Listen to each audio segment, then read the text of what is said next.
이 예수님과 여자의 대화의 결론부를 살폈습니다. 그것은 예수가 하나님의 아들 그리스도 메시아 되다라는 것이었죠. 오늘은 이 결론이 어떤 결과물을 생산하는지를 보겠습니다. 예수님과 여자는 예수의 그리스도 되심에 대해서 계속해서 이해하고 있는 와중입니다. 27절에 보면 중반부죠. 여자와 말씀하시기를 이라는 표현을 직역하면 여자와 계속해서 말하고 있었다라는 뜻입니다. 그렇습니다. 예수님과 여자는 예수의 그리스도 되심에 대해서 이야기를 풍성히 나누고 있는 와중이었습니다. 그때 먹을 것을 사러 동네로 갔던 제자들이 돌아옵니다. 돌아온 제자들은 매우 충격적인 장면을 봐요. 예수님이 사람들이 거의 없는 이 한적한 장소에서 낯선 여자와 대화를 하고 계시는 겁니다. 이것을 오늘 본문은 이상히 여겼다라고 기록하죠. 왜냐하면 그 당시로서는 낯선 여자와 남성이 대화하는 것은 매우 불미스러운 행동으로 취급했기 때문에 그래요. 그 당시 몇몇 랍비들은 남자가 어떤 여자가 너무 대화를 많이 하는 것을 일종의 시간 낭비라고 주장을 했습니다. 나아가 그와 같은 것은 중대한 악으로 불륜으로 발전할 수 있으며 심지어 지옥에 떨어질 수 있다고 가르쳤어요. 이런 비슷한 사회적 관습이요. 우리나라에도 30년 전, 40년, 50년 전에도 있었다라는 거죠. 그러나 이들은 종교적인 관점에서 말하는 겁니다. 나아가 그것도 우물가에서 여자들에게 말하는 것은 배우자를 찾는 것 외에는 대부분 음흉한 수작으로 여겼던 그런 사회적, 종교적 배경 속에서 제자들은 이상히 여겼을 것이 분명하죠. 만약 제자들이 지금 예수님과 대화하는 이 여자의 실체를 안다면 충격은 너무나도 컸을 겁니다. 예수님은 정말 그 당시 유대교의 모든 규정들, 종교적 관습들을 다 깨부시면서 좀 거슬러 올라가고 있는 겁니다. 누구나 봤을 때 이것은 문제를 제기할 수밖에 없으며 예수님을 향해서 부정하다 손가락질할 수밖에 없으며 저게 무슨 랍비야, 저게 지금 당장 유대 땅에서 정말 명성을 날렸던 그런 선생이야, 웃기지 마, 저 인간은 불결한 인간이야 라는 평을 받을 수 있을 정도로 거슬러 올라가고 있는 거예요. 그 당시 율법의 결례를 어기면서까지 이 대화를 멈추지 않았다는 것을 보면 또 사람들에게 시비가 있을 것이 뻔함에도 불구하고 자기에게 손해가 있을 것이 뻔함에도 불구하고 이 대화를 계속했다라는 것은 현재 대화하고 있는 이 사안, 예수가 그리스도라는 사실이 굉장히 중요하다는 사실을 암시해 주는 거예요. 왜 그렇습니까? 예수가 그리스도이심을 믿어 생명을 얻는 것, 예수가 하나님의 아들 그리스도라는 사실로 생명을 얻는 것이 예수께서 이 땅에 오신 가장 중요한 목적이에요. 최종적으로 이 목적을 이루기 위하여 그리스도는 사람들의 조롱과 유혹과 협박과 또 살해를 당하면서까지 거슬러 올라간 겁니다.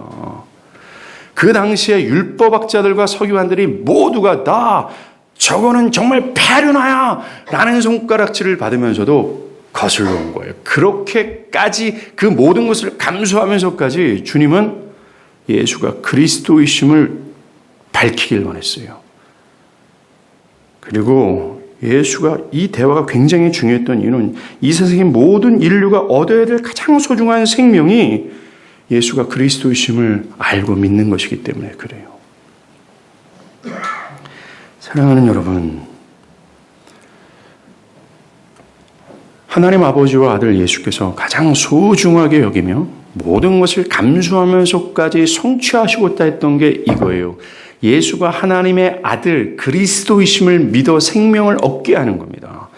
또한 이 땅의 교회, 즉 하늘의 교회를 대변할 수 있는 유일한 이 땅의 교회가 가지고 있는 유일한 목적을, 유일한 목적은 그리스도의 목적과 같은 부합되는 목적이에요. 뭡니까? 세계 만방을 향하여 그 교회는 청소년의 문제를 해결하고자 존재하는 것도 아니고 이 땅의 가난을 해결하고자 존재하는 것도 아니고 심지어 저 멀리는 아프리카에서 곧또 이 부정의 가운데 폭력 가운데 좀 억압당하는 그들에게 정의를 실현하고자 하는 존재 목적으로 교회는 있지 않아요. 그리스도는 유일하게 이 한 가지 목적만을 가지고 왔고 교회는 그 목적 한 가지를 위하여 존재하고 있다는 겁니다. 이것이 가장 중요하게.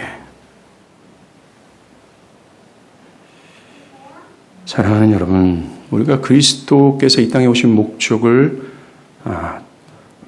깨닫고 경험한 자들이라면 그렇게 그리스도를 지금도 따라가고 있을 거라 저는 믿습니다. 자, 제자들은 이상히 어겼지만 감히 두 사람의 대화에 끼어들지 않습니다. 그들은 선생님 왜 지금 여자랑 대화하고 있습니까? 그것도 이 한적한 곳에서 우물가에서 얘기하고 있습니까? 라고 묻지 않아요.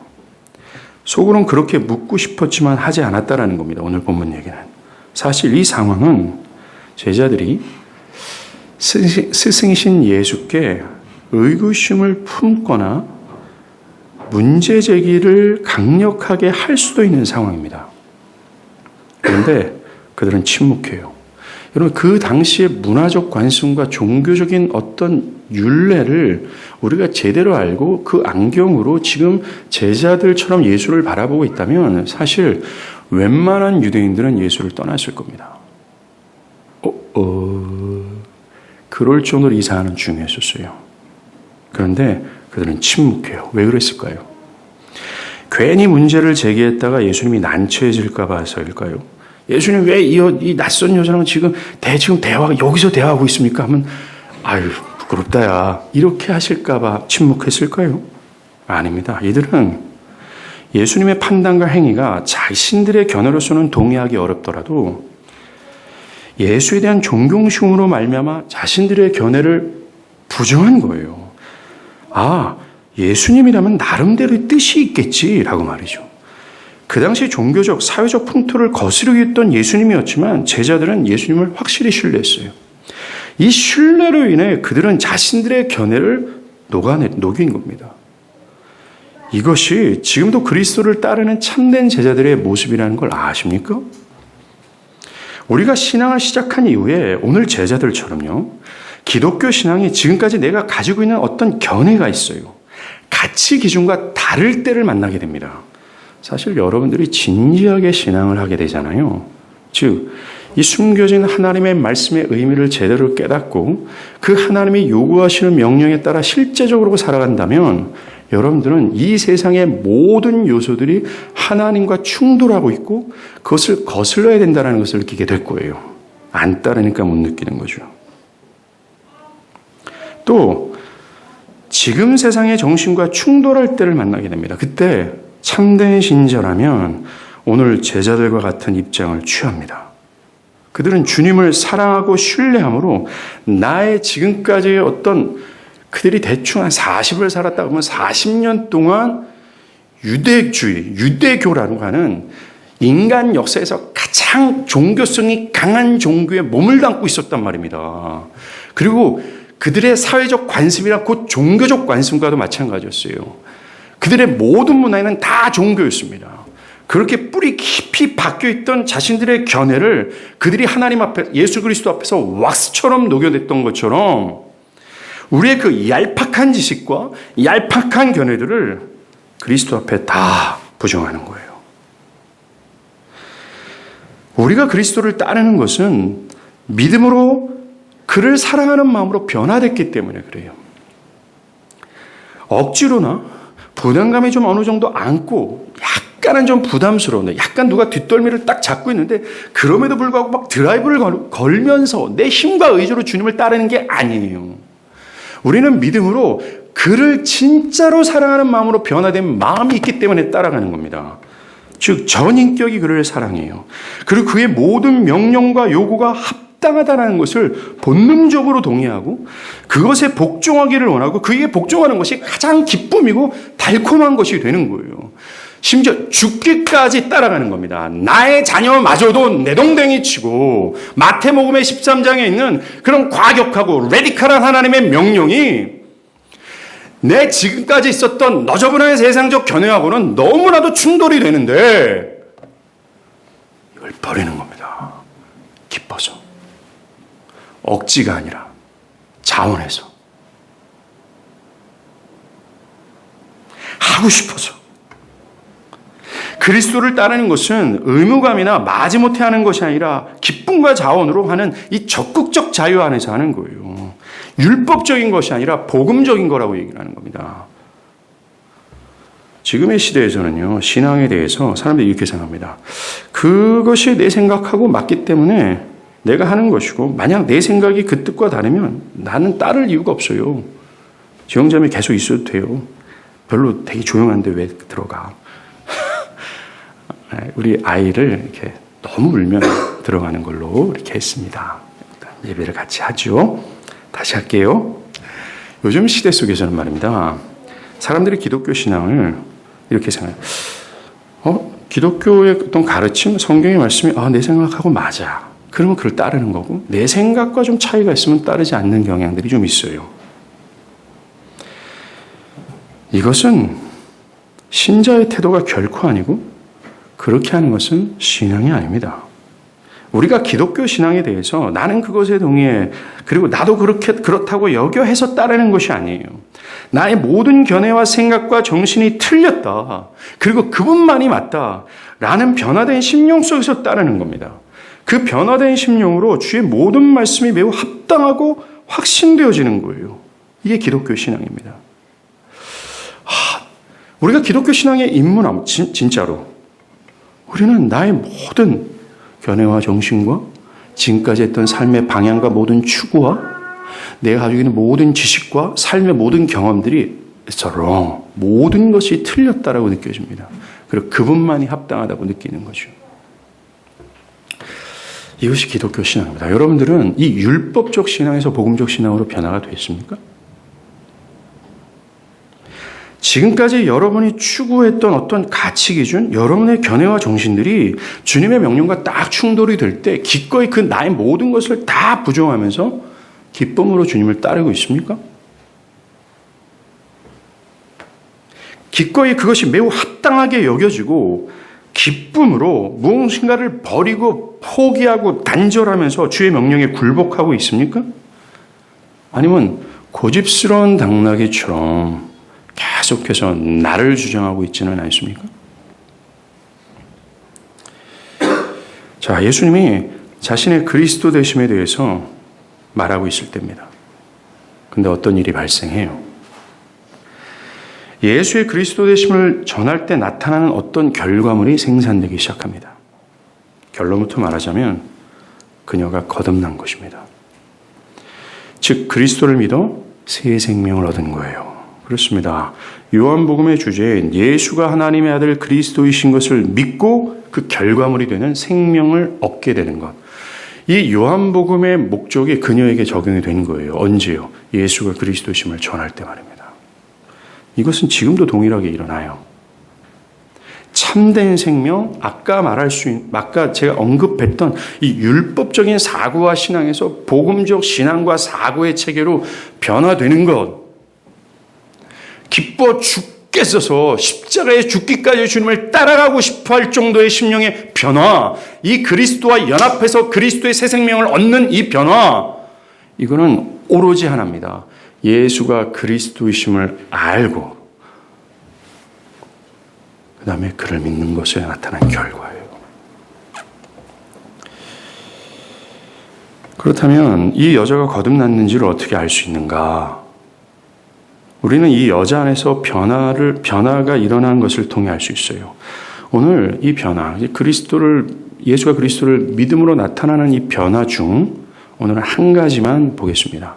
다음 주에 한 두세 가지를 볼 거예요. 동일하게 오늘날에도 영적으로 거듭난 자들에게는 오늘 우리가 다루게 될 이 매우 중요한 영적인 변화가 뒤따릅니다. 만약 이 변화가 없다면 거듭났다라고 말할 수 없습니다. 오늘 제가 말씀드리는 이 변화는 정말 거듭난 자들에게 나타나는 필연적이고 그리고 이런 변화가 없다면 참된 신앙은 불가능하기 때문에 그래요. 오늘날처럼 이 거듭남, 이 중생의 교리를 가볍게 여기는 시대가 없을 정도입니다. 사랑하는 여러분, 여러분들 자신의 거듭남을 가볍게 여기지 말고 섣불리 판단하지 않기를 바라요. 자, 거듭남의 증거 보겠습니다. 그녀가 거듭났다라는 증거는요, 그녀가 율법의 정죄로부터 자유하게 되므로 자신과 다른 사람을 율법이 아니라 그리스도 안에서 보기 시작했다라는 겁니다. 그녀는 그동안 그 뜨거운 낮 시간에 물을 기르러 올 정도로 동네 사람들과 마주치는 것을 꺼려했어요. 그런데 지금 그녀가 어떻게 됩니까? 도리어 사람들에게 먼저 찾아가서 그가 그리스도가 아니냐라고 하면서 그리스도를 전하고 있다는 겁니다. 이 여자가 동네 사람들을 그동안 꺼리고 피했던 이유가 뭘까요? 그녀의 죄악된 삶이 부끄러워서 피했습니까? 아닙니다. 만약 그 여자가 정말 자신의 죄악된 삶이 부끄러웠다면 죄를 버렸을 거예요. 그리고 우리가 봤지만 이 여자는 그런 죄악이 있음에도 불구하고 자기를 정당화했고 심지어 예수님 앞에서는 자기가 순결한 처녀라고까지 말할 정도로 자기를 기만하고 있었습니다. 이 여자가 동네 사람들을 피한 것은 자신의 부끄러운 죄 때문이 아니라 동네 사람들의 율법적 정죄 때문이었어요. 동네 사람들은 그 당시 종교적 관점, 율법의 견해죠. 그것으로 그녀를 정죄했습니다. 그들이 그녀를 율법의 관점으로 바라봤을 때 그녀는 율법에서 벗어난 불결하고 부정한 자로 볼 수밖에 없었습니다. 그 당시 남자 5을 갈아치운 것이 말입니다. 그래서 그녀를 조롱했고 그녀와 접촉하는 것을 매우 불쾌하게 여겼으며 심지어 그녀를 경멸한 겁니다. 이러한 사람들의 율법의 정죄로 말미암아 그녀는 사람들을 피했고 심지어 두려워한 겁니다. 그래서 아무도 다니지 않은 뜨거운 시간에 우물가로 올 정도로 그는 철저히 율법의 정죄 아래서 고통을 받고 있는 거예요. 이 여자가 누군지 아세요? 모든 보편적인 인류입니다. 모든 율법의 정죄 아래서 고통하고 있다는 사실을 아는 자가 신자고 그거에 대한 개념도 고통을 체감하지 못하는 자가 불신자예요. 조금 이따 말할 율법주의자들이 그렇습니다. 그런데 지금 그녀가 그 율법의 정죄로 말미암아 사람들을 피하고 두려워하고 고통스러운 삶을 살았던 그녀가 뭡니까? 서슴없이 사람들에게 다가가고 있습니다. 그리고 먼저 찾아가서 매우 확신 있는 어조로 예수가 그리스도가 아니냐라고 하면서 그들에게 뭔가를 전하고 있어요. 이 말이 뭡니까? 그는 모든 율법의 정죄에서 자유했다라는 증거를 보여주는 겁니다. 더 이상 부끄럽거나 더 이상 두렵거나 더 이상 고통스럽지 않다라는 것을 우리에게 가시화해 주는 거죠. 이 여자는 그동안 무엇을 해야 하고 무엇을 하지 않는 문제로 판단을 받았습니다. 즉, 이 여자는 종교가 요구하는 종교적 행위와 도덕적 삶을 하지 않는 것으로 죄악되다고 판단을 받았어요. 또 동네 사람들도 그 기준으로 사람과 자신을 판단했습니다. 이 여자나 동네 사람들 한번 생각해 보세요. 이들 모두는요, 부도덕하고 율법에서 벗어난 삶을 사는 이 여자를 불결하게 여겼고 반대로 자신들은 율법을 그래도 어느 정도는 지키는 것을 통해서 나를 괜찮게 여겼다라는 것입니다. 심지어 이 여자를 정죄할 만큼 자신들을 의롭게 여겼어요. 율법을 쥐꼬리만큼 지키고 있는데 말이죠.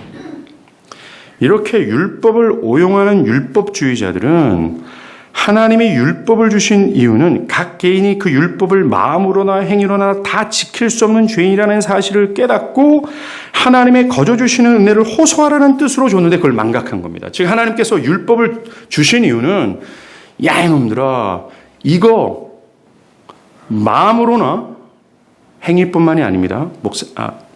목사님이 하죠. 예수님께서 마태복음 5장에서 율법의 본래의 의미를 가르쳤어요.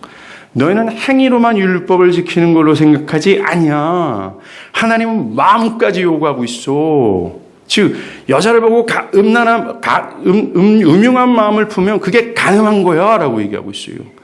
근데 오늘날 교회 안에 있는 자기 스스로 의롭게 여기는 율법주의자들은 이 사안에 대해서 매우 가볍게 여기죠. 그저 내가 음흉한 마음을 품었다 할지라도 내 실제적으로 가능하지 않았다라는 이유로 말이죠. 이렇게 하나님께서 율법을 주시는 것은 마음으로나 행위로나 일평생 단 한 항목도 한 번이라도 어기면 안 된다라는 의도를 줬어요. 그 율법을 받는 사람은 오, 하나님, 이걸 내 이 죄성으로 가득하고 이 그을림으로 가득 탄 이 먼지 같은 내가 어찌 그것을 지킬 수 있어요? 하나님, 그냥 공짜로 그 은혜를 주시면 안 돼요? 공짜로 나에게 은혜를 베푸시면 안 돼요? 라고 해야 되는 거예요. 그런데 이걸 망각한 게 율법주의자들이에요. 그리스도의 공로가 아니면, 하나님이 약속하신 그 아들이 아니면 자신이 하나님께 의롭다함을 받을 수 없다는 것을 철저히 깨달아야 하는데, 이 율법주의자들은 이것을 망각하는 겁니다. 자신이 그것을 하고 안 하고 문제로 거룩해질 수 있다고 착각을 하는 거죠. 그래서 부분적이지만 잠시나마 뭔가를 행하면 스스로를 의롭게 여기는 겁니다. 즉, 무엇을 하고 안 하고로 자신을 판단하는 겁니다. 이들은 로마서 3장에 말하듯 의인은 하나도 없다. 다 죄인이다. 모두가 율법 아래서 다 죄이고 모두가 하나님 앞에서 어떤 의도 선도 없다는 판단, 모두가 죽을 죄일 뿐이다라는 사실을 망각한 거예요. 여러분들이 만약에 이 사실을 성령을 통하여 절절히 깨닫고 내 개인이 여기에 해당되는구나. 그래서 즉 내 안에 어떤 의도 선도 없다라는 것을 철저히 깨닫는 것. 이것이 없다면 여러분들은 단언컨대 율법주의자로서 살아가고 있고 신앙하는 게 맞아요. 이들은 무엇을 하고 무엇을 하지 않느냐, 이거에 목숨을 겁니다. 사랑하는 여러분, 죄인들이 무엇을 하고 무엇을 하지 않는다 해도 그들은 율법 아래에서는 그 죄 하나도 해결하지 못해요. 심지어 선교지에서 복음을 전하고 희생하고 헌신 봉사해도 그것이 하나님 앞에서는 절대로 의의가 되지 못한다는 사실을 모릅니다. 그것 안에 자신의 탐욕과 의의가 꿈틀거린다는 사실을 모르는 거예요. 막 희생하고 봉사하고 선한 일 할 때 내 안에 끌어오는 나의 교만, 이 모든 것들을, 이 마음의 작용들을 전혀 계산을 못하는 겁니다. 그저 내가 그런 행위를 했다 이겁니다. 뭔가 헌신적인 행위를 했다 이겁니다. 그러면서 그들은 그 행위를 했다라는 그 근거로 내가 하나님 앞에 의롭다 여김을 받고 착각하는 거죠. 무엇을 했고 안 하는 것으로 자신을 판단해요. 그리고 다른 사람들마저도 그렇게 판단합니다. 예를 들어서 자신이 행하지 않으면서 뭔가를 행하지 않고 있어요. 그런데 종교적으로 뛰어난 사고를 가지고 있어요. 뭔가 참된 진리를 알고 있죠. 그리고 남다른 도덕적 견해를 가지고 있는 정도라면 이 교만한 사람들은 자기를 자부합니다. 골 때리지 않습니까? 어떤 행동을 하지 않고 건전한 생각과 사고와 견해를 가지고 있는, 뭔가 더 뛰어나고 열정적인 종교적 개념을 가지고 있는 것 자체만으로도 이들은 자기를 자부해요. 또 자신이 눈이 오나 비가 오나 꾸준히 주일 성수하고 도덕적인 바른 삶을 살 때 아주 빨리 쉽게, 그리고 자신의 의의를 챙깁니다. 종교적이든 도덕적이든 해당되지 않는다면 자신의 어떤 것 안에서 자기의 의의가 될 만한 사람들을 매 눈으로 찾아내요. 그래도 나는 남들보다 성격이 괜찮지. 대인관계 실력이 뛰어나지. 자녀를 양육하는 방법이 남다르고 조용한 성격, 부끄러워한 성격 등등 어떤 작은 요소까지 샅샅이 찾아내서 내가 어느 정도는 괜찮은 사람이라는 사실을 노력하는 거예요. 그리고 이들은요, 신앙의 성숙도를 완전히 그 내면이 하나님과 어떤 관계가 있는가, 그 내면의 변화, 이게 가장 핵심이고 본질임에도 불구하고 그들은 신앙의 성숙도를 어떤 것으로 재요? 내가 신앙의 행위를 이것을 했다 안 했다라고 취급하는 겁니다. 과거에는 한 달에 한 번 교회 가는데 이제 매일 교회 간단 말입니다. 과거에는 11조를 하는데 이제 매달 된단 말입니다. 과거에는 성경도 알건데 그대는 지금, 과거엔 기도를 하는데 지금도 기도한단 말입니다. 이런 신앙적 행위를 하나하나 축적하는 것을 통해서 내가 신앙이 좀 성숙하고 있다 이렇게 생각하는 거예요. 하나님은 그 행위 하나도 안 받으시는데, 더 중요한 건 아까 말한 이 복음적, 이 율법이 아니라 복음적 사고, 즉 주를 죽기까지 사랑하고 있는 것으로 나를 바라봐야 되는데 그걸 바라보질 못하고 있는 거예요.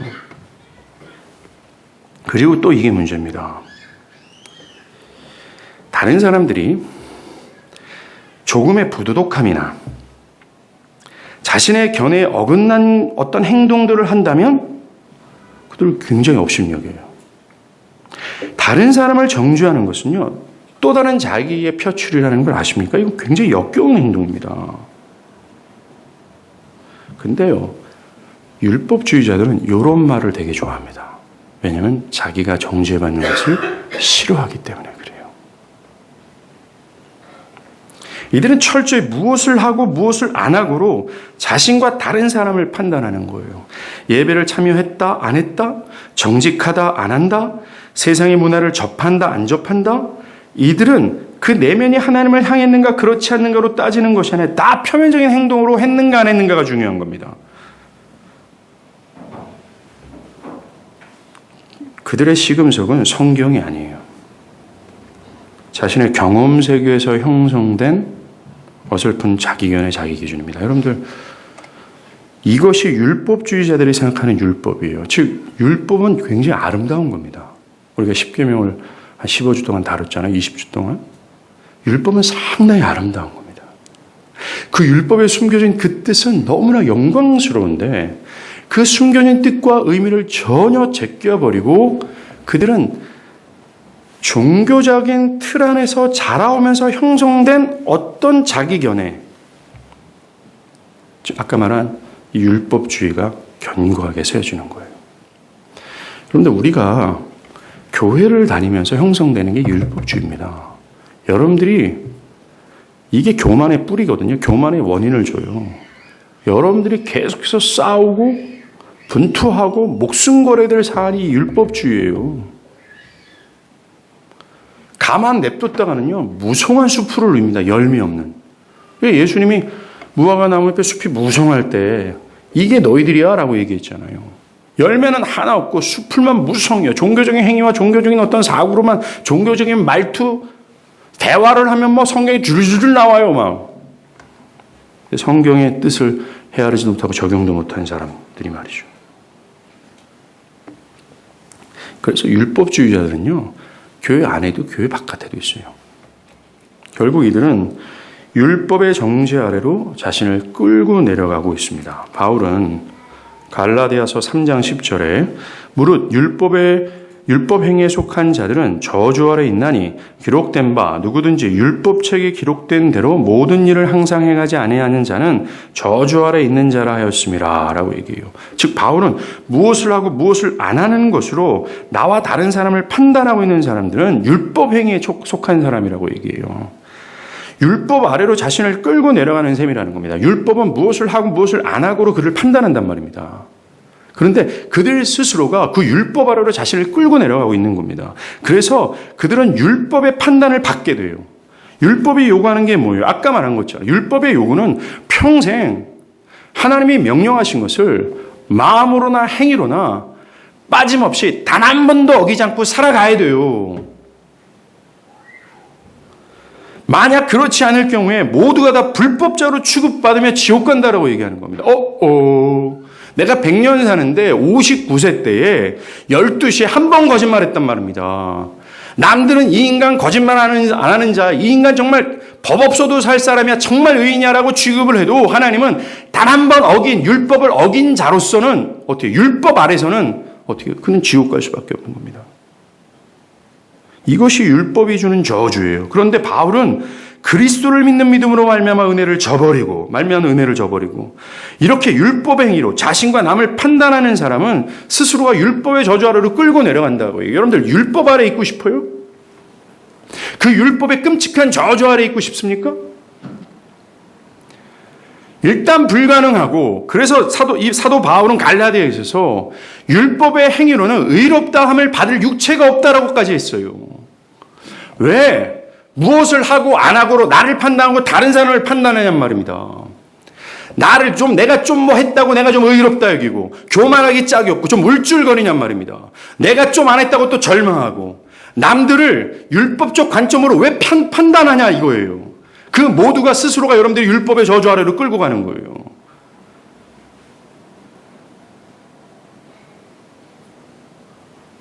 그러다가 결국 모두가 다 율법 아래 있는 사람들은요, 모두가 다 불타는 하나님의 형벌로 떨어지는 거예요.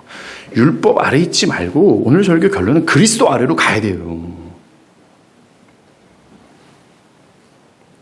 율법은 무엇을 하고 무엇을 안 하는 것으로 사람들을 죄인이다 아니다 판단하잖아요. 그런데 사실 율법은요, 모든 사람을 향해서 다 안 하고 있다라고 판단합니다. 다 제대로 하나님의 뜻을 수행하지 않고 있다라고 봐요.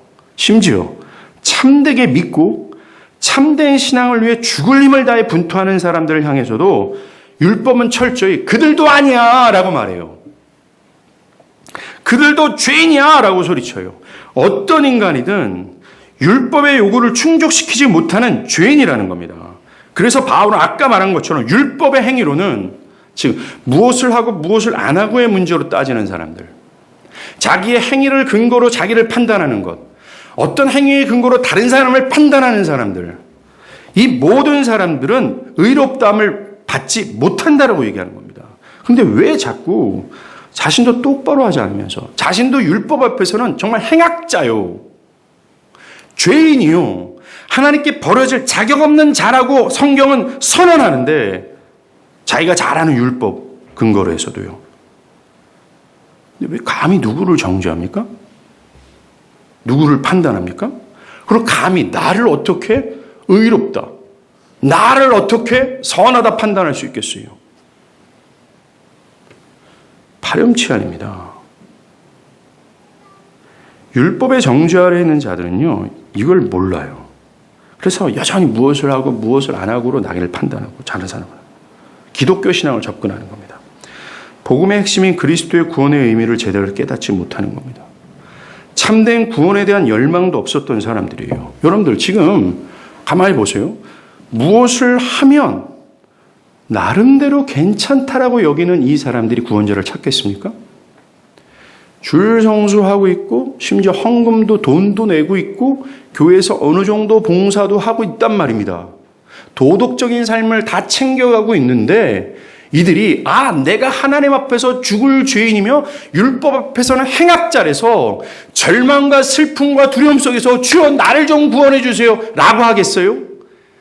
안 합니다. 그 인간들이 바로 복음서에서 나오는 바리새인들이요, 율법주의자들이었다라는 거예요. 그래서 무너지는 심정을 가지고 내가 내 안에 어떤 선도 의도 없구나, 나는 정말 행악자구나, 라는 마음으로 그리스도를 찾지 않는 사람들이 다 이 율법주의의 범주 안에 있는 겁니다. 불신자든 교회를 정말 백날천날 다니는 사람이라 할지라도 말이죠.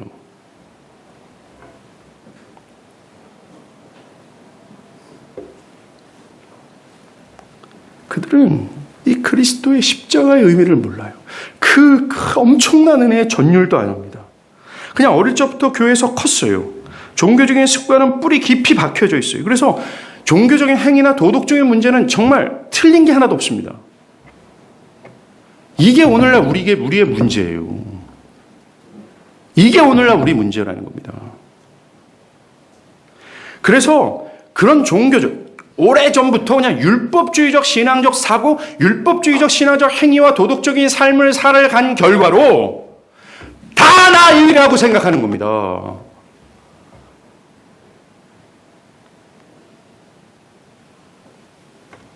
다 행위만 봐요. 여러분들, 율법주의자들이 진짜 불신자들이에요. 율법에서 자유하지 않고 그리스도 안에서 나를 판단하지 못하는 이들은 다 불신자예요.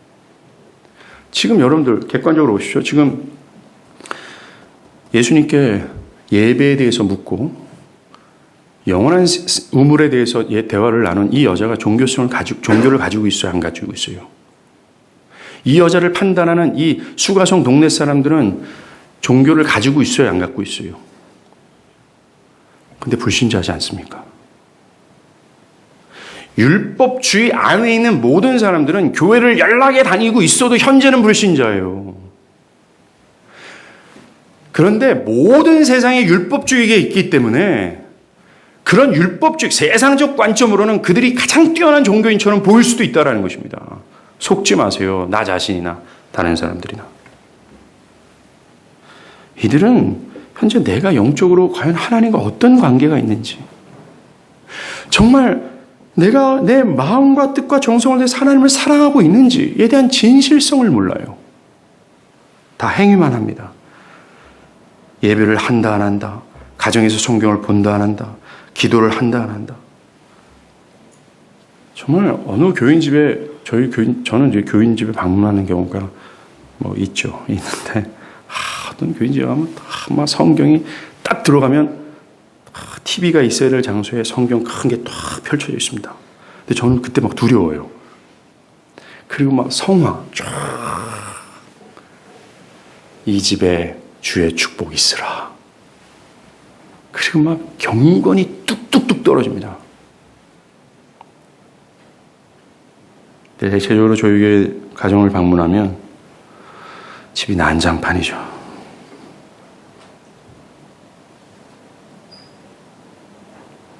그 기준으로 사람들을 판단하는 거예요. 목사집을 방문했는데 TV가 걸려 있어요. 이런 경박한. 목사랑 밥을 먹는데 소처럼 먹습니다. 그러니까 우리 전사님이 신학교에 다니실 때 굉장히 존경하는 교수님이자 담임 목회하시는 분이 계셨어요. 근데 그분이 굉장히 큰 교회를 강남에서 담임을 하시는데 그분이 채플 시간에 수천 명의 신학대학원 전사님들 앞에서 정말 울며 하소연을 하는 겁니다. 전사님들 절대로 교인들 앞에서 많이 먹지 마십시오.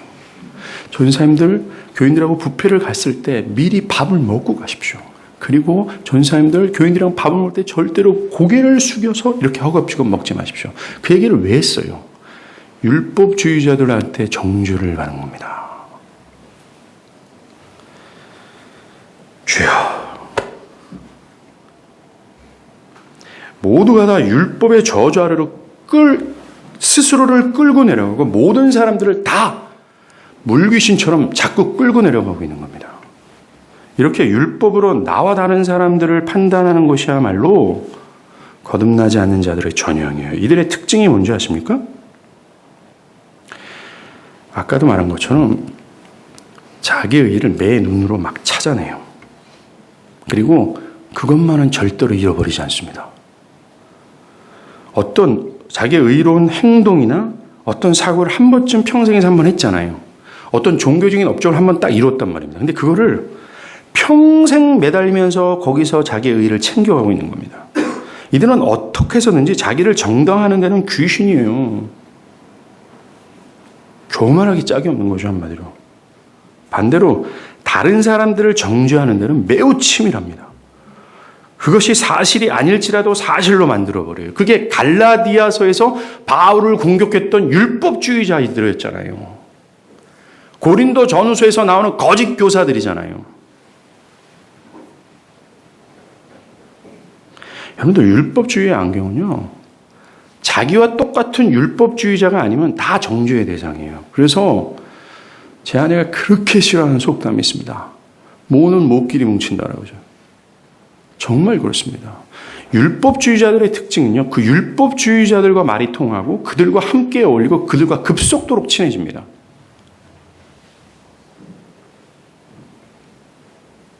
그리고 더 큰 문제는, 특징은 이들은 진짜 자신을 몰라요.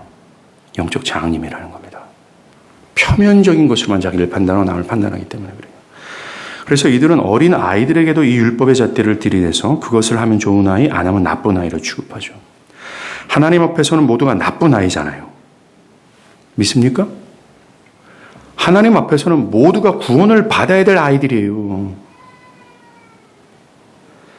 그런데 율법 아래에 있는 부모들은요, 자녀들의 마음의 변화를 구하지 않고, 즉 하나님을 알고 이가 정말 하나님을 최고로 기뻐하는 이 참된 회심, 그래서 죽기까지 주님을 따를 수 있는 자로 변화되는 데는 관심이 없어요. 이 율법주의자들 부모들은 무엇을 하고 무엇을 안 하는 그들의 도덕적 행위 정도에만 관심을 기울일 뿐입니다. 그래서 교회를 잘 다니고 예배 때 떠들지 않고 교회 밖에서 바른 생활하면 우리 아이 신앙 참 잘하고 있어요 라고 얘기합니다. 근데 커서는 알죠, 교회 떠나는 걸. 이것이 대부분 교회 안에 있는 부모들의 모습이에요. 그 역사적 복음이 말하는 진짜 회심을 구하지 않고 그냥 행위로만 판단합니다. 예를 들어서 아이가 우리 교회 찬양팀을 하고 아이가 우리 교회 중고등부에서 기도회를 인도할 만큼 신앙적 행위가 좋으면 신앙이 좋다고 판단하는 거죠. 우리가 다 그런 교육을 받으면서 컸던 겁니다.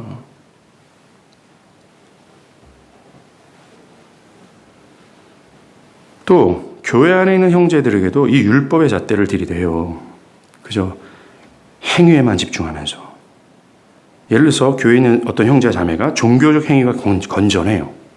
기도를 간절히 합니다. 행동도 매우 겸손해 보여요.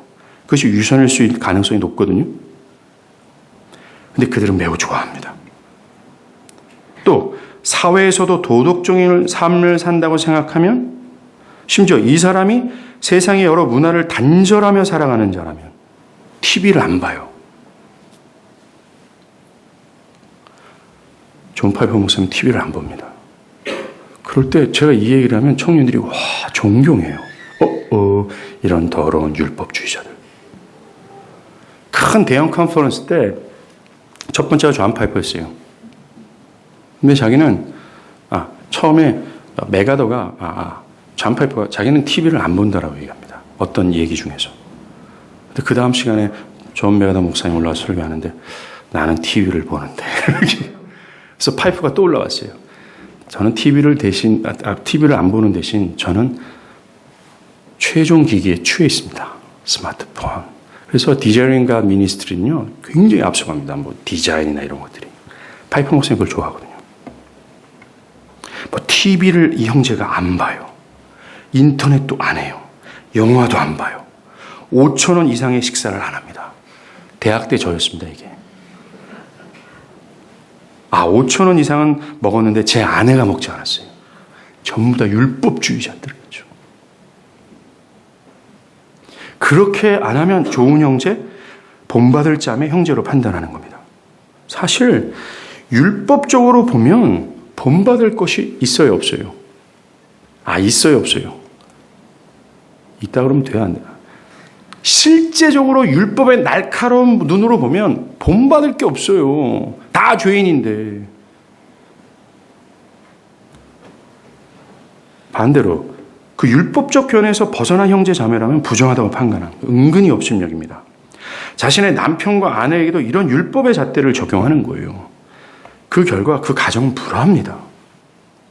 복음의 기쁨이 없어요.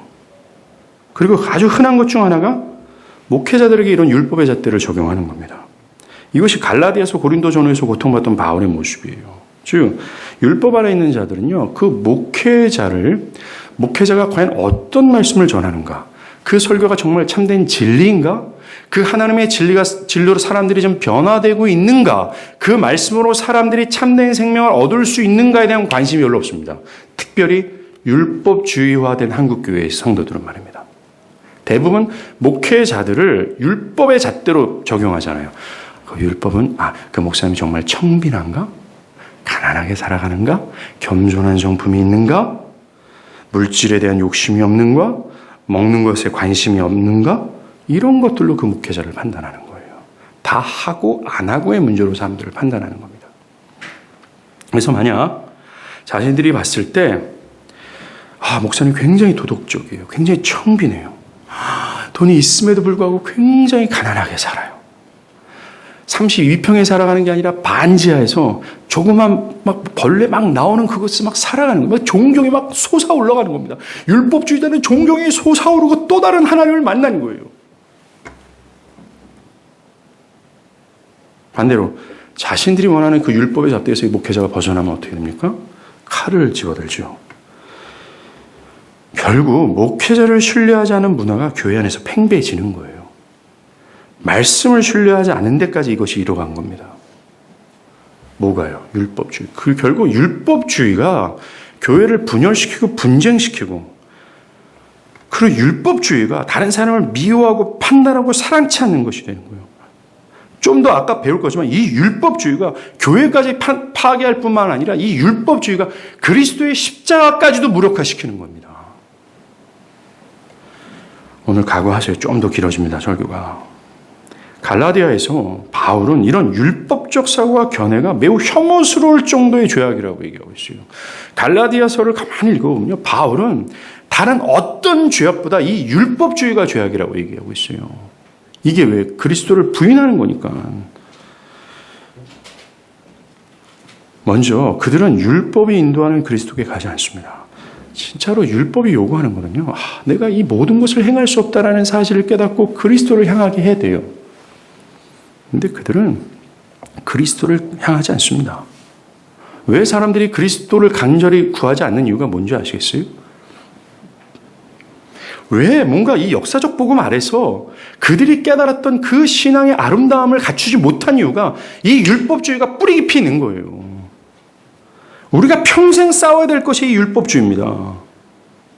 구원의 감격에 전율하지도 않아요. 다 행위를 근거로 해서 기뻐하고 전율할 뿐입니다. 그리고 문제는 가장 큰 문제입니다. 예수께서 율법이 정죄하는 모든 형벌을 십자가의 죽음으로 모두 해결하셨는데, 그리고 죽기까지 하나님께서 복종하시는 모든 율법의 요구를 충족했는데 그걸 거절하는 거예요. 그 예수님을 믿음으로 거저 십자가에서 이루신 모든 죄사함과 그분께서 모든 율법을 충족시킨 완전한 의의를 소유해야 되고 이것만을 의지해야 되는데, 율법주의자들은 그거 필요 없어요. 나는 무엇을 하고 무엇을 안 하는 나의 행위로 뭔가를 할 거예요.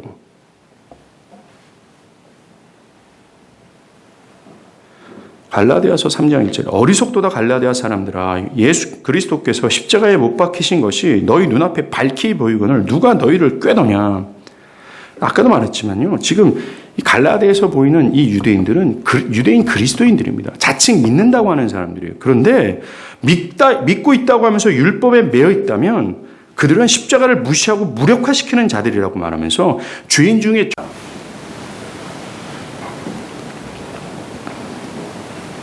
어떤 사람들은 목사님 그래도 율법주의적 신앙을 갖고 있어도 괜찮은 건 아닙니까? 신앙 안 하는 것보다 낫지 않습니까?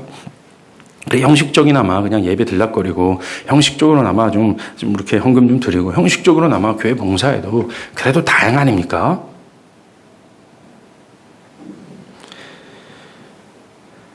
사랑하는 여러분, 제가 단언컨대 아예 예수 안 믿는 게 낫습니다. 그렇게 율법주의적 사고가 무너지지 않는 채로 교회에 있다는 것은 예수를 그가 진짜 믿는 것이 아니고 그것이 더욱 신앙의 해가 되기 때문에 그래요. 신앙하는 것이 아니라는 겁니다. 제가 지금 말하는 것은 그런 율법주의자들이 구원을 받았지만 잘못된 사고를 하고 있다는 수준이 아니에요. 그들이 거짓된 신자, 짝퉁이라고 얘기를 하는 겁니다. 지금 제가. 왜요? 참된 구원은, 참된 하나님의 백성은 율법 아래가 아니라 어디 아래로 가야 돼요? 예수 아래로 가야 된단 말입니다. 나의 모든 전 존재를 다 부인하고, 아까 제자들처럼 내 안에 어떤 선도 의도 없다라는 걸 처절히 깨닫고 그리스도 아래에 있는 그분의 죄사함과 그분의 공로만을 의지하는 자가 돼야 돼요. 이걸 더 절절히, 이걸 더 처절히 시간이 갈수록 정말 내가 율법 앞에서는 정말 이거 아니구나. 내가 이것도 해보고 저것도 해봤는데 다 아니구나. 이건 다 죄뿐이구나. 이것뿐이구나라고 처절하게 깨닫는 자가 아니면 그리스도 안으로 옮겨지지 않으면 다 거짓이라고 얘기하고 있어요. 예수 안 믿는 거죠. 자, 이렇게 율법의 정죄로 자유하지 못했던 이 여자가 이제는 율법으로 자신을 판단하는 것이 아니라 그리스도 안에서 자신을 판단하고 있어요. 심지어 다른 사람들도 그리스도 안에서 바라보기 시작합니다. 여러분, 이것이 이 여자의 의지였을까요? 아니에요. 예수가 그리스도라는 말씀의 선포 가운데 그에게 새 생명이 주입된 겁니다. 그전에는 율법의 정죄 아래 있을 때는 자신을 정죄하고 손가락질하는 동네 사람들을 꺼려했어요. 그녀의 마음에는 자신을 그렇게 취급하는 그들을 미워하는 마음이 있었습니다. 나도 정죄했고 그들도 정죄했어요. 왜요? 자, 그들은 이 동네 사람들, 여자 불교라고 부정하다. 율법에서 벗어났어. 라고 정죄했고, 이 여자는 마음속으로 동네 사람들 뭐라고 정죄했을까요?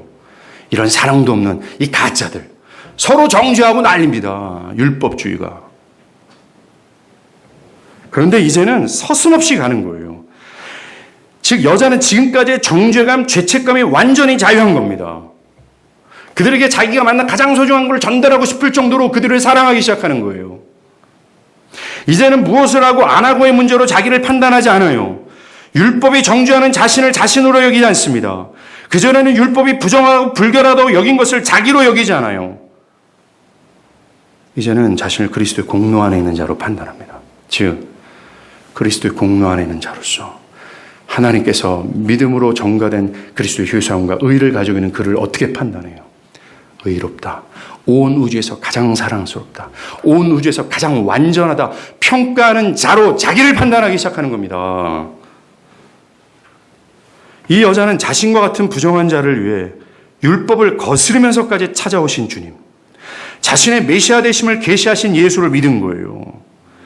그래서 나 같은 죄인의 죄를 사하시고 나를 당신의 공로 안에서 하나님께 나아갈 수 있는 자로 여기시는 은혜를 깨닫고 하나님이 자신을 의롭게 판단하는 대로 자신을 판단하게 되는 겁니다. 그녀는 가장 거룩하시고 공의로우신 하나님께서 나를 그리스도 안에서 어떻게 바라보시는가를 깨닫는 거예요. 그리스도를 믿고 그리스도 공로 안에 있는 나를, 그리스도를 믿음으로 공로 안에 들어가잖아요. 그리스도를 믿음으로 공로 안에 들어간 나를 하나님이 어떻게 판단하는지를 안 거예요. 죄에서 자유하게 된 겁니다. 그 어떤 것도 자신을 정죄하지 않는다는 확신이 있게 되는 거예요. 로마서 8장 31절에 바울이 이 고백을, 평생 율법주의자로 살아갔던 바울이 그 율법의 저주 아래서 그리스도 아래로 옮겨지자 이렇게 말하는 겁니다. 누가 나를 대적하리요? 의롭다 하시니 하나님이시니 누가 정죄하리요? 누가 우리를 그리스도 사랑에서 끊으리요? 환난이나 공고나 박해나 기근이나 적신이나 위험이나 칼이라. 그 무엇도 우리를 우리 주 예수 그리스도 안에 있는 하나님의 사랑에서 끊을 수 없다고 고백하는 겁니다. 이제는 무엇을 하고 무엇을 안 하고로 내가 죄인이다, 내가 의인이다 판단하는 것이 아닙니다. 그리스도 안에서 자기를 판단하는 거예요. 그래서 그전에는요, 내가 무엇을 하는 것이 자랑이었단 말입니다. 내가 도덕적인 삶을 살고 신앙적인 어떤 스펙을 갖고 있고 신앙적 행위를 한다는 것이 나에게 자랑이었는데, 이제 그리스도 공로 안으로 들어간 사람들은 내 안에 있는 어떤 조금의 선한 행동, 남들이 봤을 때 야 괜찮다라고 하는 모든 것들을 뭐예요? 자랑치 못해요. 그는 율법을 제대로 맞봤거든요. 율법 아래서는 모든 것이 다 부정하게 여김받을 수밖에 없는 것을 절절히 그가 깨달았어요. 그래서 자신의 종교적인 행위, 도덕적인 삶, 내가 뭘 했다, 어떤 좋은 사고를 가졌다, 어떤 이념을 가졌다, 이 모두가 다 부정당하는 겁니다. 그리고 그가 자랑하는 것은 오로지 그리스도 예수밖에 없어요.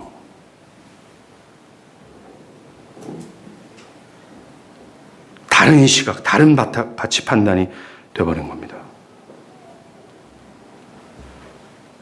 참된 신자들은 자신을 율법 아래로 끌고 내려가지 않아요. 잘 들으셔야 됩니다. 지금부터. 자신을 율법 안에서 판단하지 않습니다. 잘 들어요. 율법이 말하는 대로, 사실 참된 신자는 율법이 말하는 대로 자신을 봐요. 보긴 봅니다.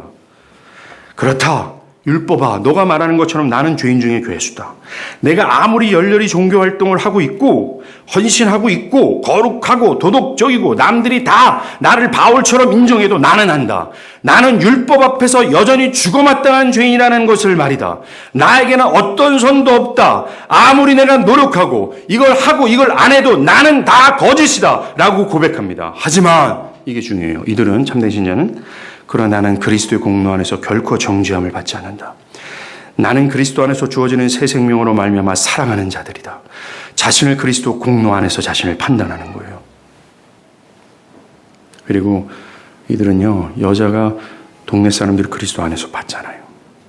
똑같이 그리스도 안으로 옮겨진 자들은요, 이 예수가 그리스도이심을 믿음으로 나타난 필연적인 변화, 이게 없으면 신자 아니라고 말할 정도까지 중요한 변화를 받은 사람들은 다른 사람들을 그리스도의 공로 안에서 봐요. 사랑과 긍휼로 보는 겁니다.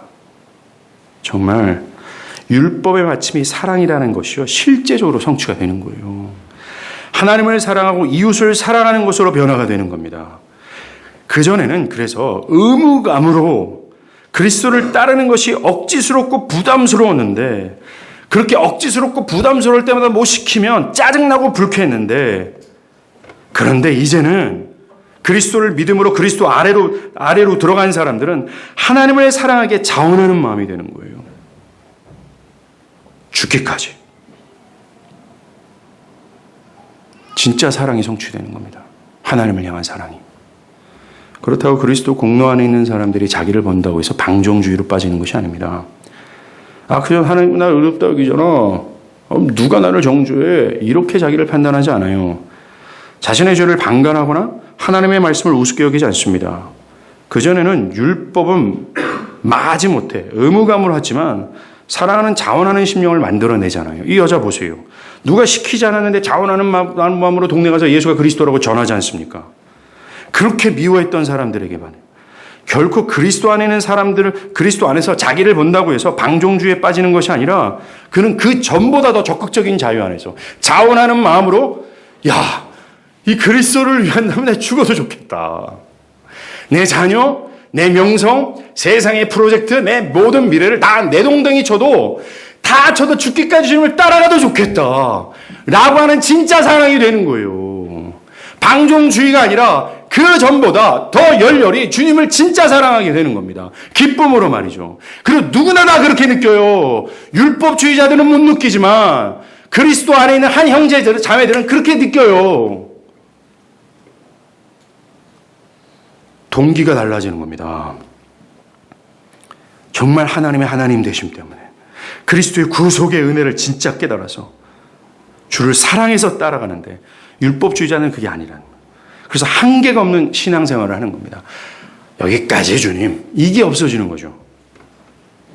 사랑하는 여러분, 구원은 여기까지 가는 겁니다. 여러분이 이 여자처럼 예수가 그리스도라고 고백한다면, 그 고백이 신실하다면 여러분 거듭난 자예요.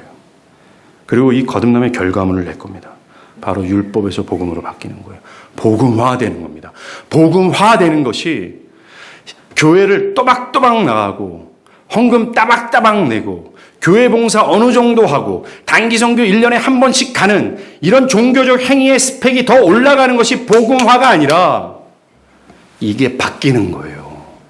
총체적인 자기 부인과 그리스도의 공로만을 처절하게 진짜 의지하고 그리스도가 공로가 주는 참된 기쁨으로 하고 싶어서 환장해서 하는 것. 이게 복음화예요. 복음화 되길 바랍니다. 기도하겠습니다.